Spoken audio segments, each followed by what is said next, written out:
Assalamualaikum warahmatullahi wabarakatuh. Sobat pelatihan yang dimuliakan Allah. Sebelumnya kita sudah berdiskusi tentang bagaimana mendesain P5 dan PPNA. Dan sekarang ini kita akan mendiskusikan bagaimana mengelola kegiatan P5 dan PPNA di madrasah. Sobat pelatihan, pemerintah sudah menyediakan beragam contoh modul P5 dan PPNA yang pada sesi-sesi sebelumnya sudah dijelaskan bagaimana bisa mengakses modul-modul serta panduan yang sudah disusun oleh Kementerian Agama. Nah, madrasah setidaknya ada dua strategi, yaitu madrasah boleh mengadaptasi dari modul yang sudah ada sehingga lebih mudah dan bisa disesuaikan dengan kebutuhan dan kondisi madrasah. Nah, dalam mengadaptasi modul yang sudah tersedia, ini merupakan pilihan awal bagi madrasah yang belum terbiasa dalam melaksanakan pembelajaran berbasis proyek yang integratif dan perlu bekerja sama dengan stakeholder madrasah. Strategi yang kedua yaitu dengan membuat modul secara mandiri. Tim fasilitator yang sudah ditunjuk oleh kepala madrasah nanti akan membuat modul secara mandiri dan berkreasi dari awal. Berkreasi dari awal, bukan mengadaptasi dari modul yang sudah ada. Ini adalah hal yang penting untuk kita pelajari untuk menyiapkan modul P5 dan PPNA. Misalnya ini ada sebuah kasus sobat pelatihan untuk jenjang MTS ya. Nah, ini perlu diperhatikan untuk jenjang MTS. Misalnya tim fasilitator itu menentukan tema-temanya, satu berkebinekaan global, kemudian bergotong royong, ya, serta bernalar kritis. Nalar kritis. Ini adalah tema-tema yang dikeluarkan dari dimensi-dimensi yang ada di profil pelajar Pancasila. Sementara tema proyek pilihannya adalah Bhinneka Tunggal Ika, kearifan lokal, dan kewirausahaan. Pilihan dimensi dan tema-tema tersebut ya berangkat dari kondisi dan kebutuhan yang ada di madrasah. Nah, dari dimensi dan tema-tema yang sudah ditentukan, nanti kemudian tim fasilitator harus membuat metrik ya, menjabarkan mana tema-tema yang mengandung nilai-nilai dari P5 dan mana tema-tema yang mengandung nilai-nilai dari dimensi PPNA. Andaikan ya, ini diandaikan bahwa madrasah mengembangkan 3 proyek untuk 1 tahun. Nah, dari dimensi P5 ya, fasilitator memilih kebinekaan global dan bergotong royong. Ini adalah dimensi dari P5. P2-nya, untuk proyek 2-nya, ya, berkebinekaan global, bergotong royong, ditambah dengan bernalar kritis. Sedangkan yang proyek ketiga, ya, ini bergotong royong dan bernalar kritis. Jadi tidak harus sama, boleh ditambah, gitu ya, boleh ditambahkan. Nah, ini yang penting lagi, karena proyek P5 dan PPRA itu adalah integrasi dari dua nilai. Ini nilai dari Pancasila, sedangkan yang ini adalah nilai-nilai dari profil Raja Rahmatan lil Alamin. Maka madrasah memilih, misalnya tim fasilitator berkeadaban, kemudian keteladanan, dan yang untuk proyek 2 itu toleran serta dinamis, inovatif, dan proyek yang ketiga misalnya sama gitu ya, dinamis, inovatif, kemudian digabung dengan di sini ya yang di proyek 1 keteladanan. Nah, ini sesuai dengan minat ya, kebutuhan yang ada di madrasah, maka tim fasilitator itu bisa mengkreasikannya. Dan temanya ya, tema dari dimensi atau nilai-nilai P5 dan PPRA akhirnya diturunkan di sini adalah kearifan lokal. Ya, yang untuk proyek 2 ya, dari nilai-nilai P5 dan PPRA temanya Bhinneka Tunggal Ika. Demikian yang untuk proyek 3 temanya kewirausahaan. Nah, yang penting lagi di sini adalah tentang alokasi waktu. Ya. Alokasi waktu itu ada rumusnya, ya, ada rumusnya sobat pelatihan. Untuk jenjang MI itu ditentukan 20% dari total jumlah jam 1 tahun untuk jenjang pendidikan, sedangkan untuk jenjang MTS itu 30 dan untuk jenjang MA ya itu juga bisa 30. Nah, dari persentase 30% dengan jumlah total jam yang ada di jenjang pendidikan ini untuk MTS ketemunya adalah 360 JP. 360 JP ini adalah khusus jam untuk proyek. Ya, bukan mengurangi mata pelajaran, waktunya mata pelajaran, tetapi ini khusus untuk kegiatan proyek. Dan yang perlu diperhatikan di sini, waktu kegiatan proyek tidak mengurangi jumlah jam mata pelajaran, tetapi ini adalah waktu tersendiri yang sehingga jumlah jamnya itu menjadi bertambah. Ya. Dari 360 jam, ya, ini bisa dibagi untuk 3 proyek. Misalnya proyek 1 itu jamnya 100 JP, ini 120 JP untuk proyek 2, dan proyek 3 140 JP. Berikutnya, sobat pelatihan, setelah tim fasilitator menentukan dimensi dari proyek, kemudian menentukan tema dan jumlah alokasi waktunya, berikutnya adalah menyusun modul proyek.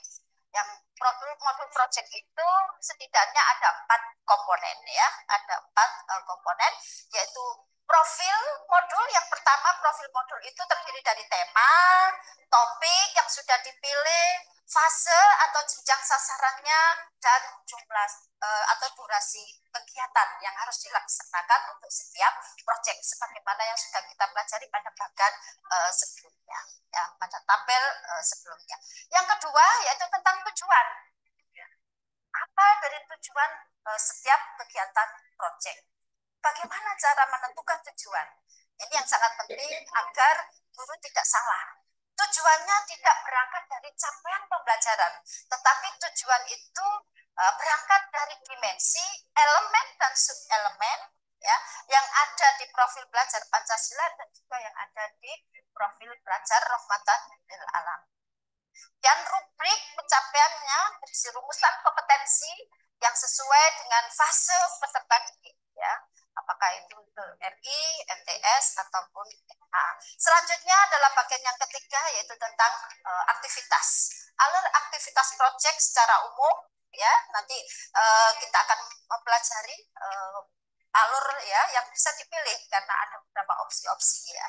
Dan penjelasan detail tahapan-tahapan ya, deskripsi dari kegiatan-kegiatan, waktu ya, produk-produk yang harus dikerjakan oleh peserta didik. Nah, itu dirumuskan atau dideskripsikan pada bagian aktivitas.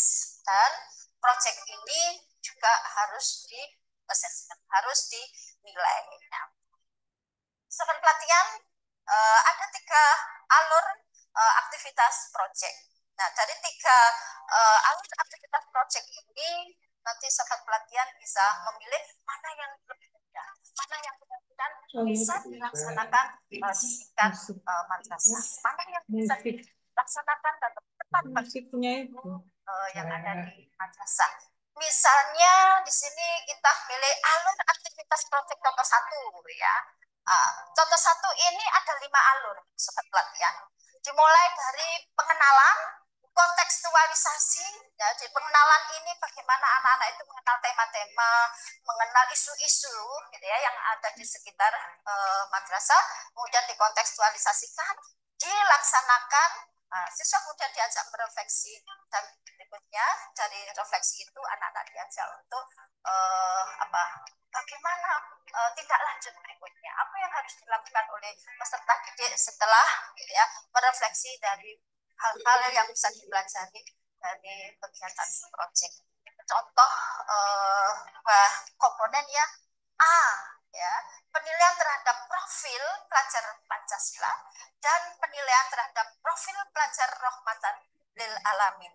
Jadi yang penilaian profil pelajar Pancasila ini untuk mengukur sejauh mana ketercapaian karakter dan kemampuan-kemampuan yang telah ditentukan oleh tim fasilitator.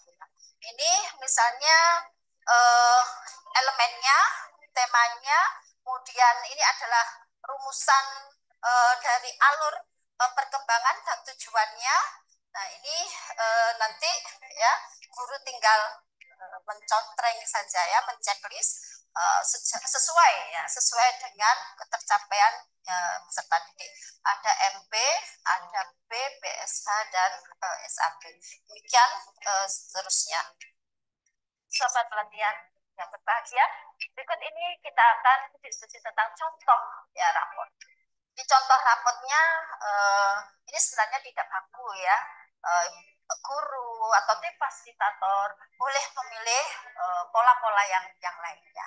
Karena sekali lagi dalam kurikulum Merdeka banyak opsi, banyak pilihan yang harus dipilih oleh guru. Namun ada hal-hal penting ya, komponen-komponen penting di raport yaitu ini nilai-nilai dari dimensi, kemudian ini deskripsi.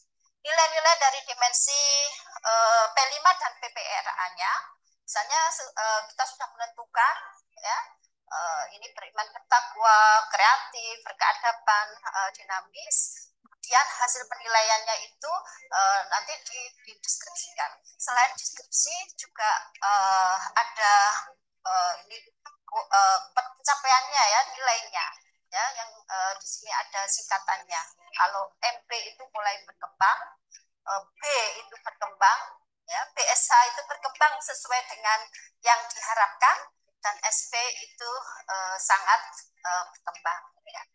Nah ini di kolom nilai guru tinggal menulis singkatannya saja ya, singkatannya.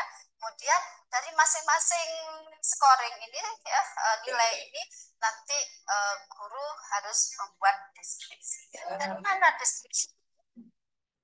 Nah, deskripsi ini nanti bisa dilihat oleh sobat pelatihan di alur perkembangan setiap fase. Yang pada materi yang kedua itu kita sudah diskusi ya tentang elemen-elemen dari profil pelajar. Itu kita sudah diskusi alur perkembangan. Nah, caranya sobat pelatihan. Apa bedanya BSH, MP, B, dan SP? Kalau BSH itu berkembang sesuai dengan harapan. Berkembang sesuai dengan harapan itu adalah deskripsi sesuai dengan fase perkembangan. Misalnya fase A, fase B, fase C. Ya, misalnya fase A saja. Ya, misalnya fase A. Nah, fase A itu nanti deskripsinya itu di sini masuk di kategori berkembang sesuai harapan. Ya. Sedangkan deskripsi alur perkembangan dan pencapaian fase yang sebelumnya itu masuk pada kategori berkembang atau mulai berkembang. Sedangkan deskripsi pencapaian perkembangan untuk fase sesudahnya, setelahnya, maka itu nanti masuk kategori sangat berkembang. Itu salah satu cara sobat pelatihan bagaimana kita mendeskripsikan capaian dari kegiatan proyek ya. Dengan kategori-kategori ini ya, yang kategori ini tentunya tidak sekedar kita rumuskan, tetapi sudah ada patokan-patokan ya, sudah ada ketentuannya di mana semuanya ini harus mengacu kepada dimensi dan alur perkembangan dari P5 dan PPRA. Sekali lagi ya, jadi ini penting Jadi untuk BSH itu berarti deskripsinya itu sesuai dengan capaian atau target perkembangan di fasenya. Sedangkan dua eh, alur perkembangan atau target perkembangan ya yang sebelumnya itu masuk kategori MB dan B, sedangkan satu target ya pencapaian dari alur perkembangan setelahnya setelah dari fase maka itu masuk kategori SP ya, atau sangat berkembang, sehingga nanti guru-guru ketika melaporkan hasil penilaian dari kegiatan proyek ini sesuai dengan yang diharapkan. Demikianlah sobat pelatihan materi yang terkait dengan pengolahan dan pelaporan hasil asesmen P5 dan PPRA. Semoga bermanfaat bagi kita semua dalam mengembangkan karakter dan kompetensi peserta didik di madrasah. Nah, saya rasa cukup sampai di sini. Kita akhiri dengan Assalamualaikum warahmatullahi wabarakatuh.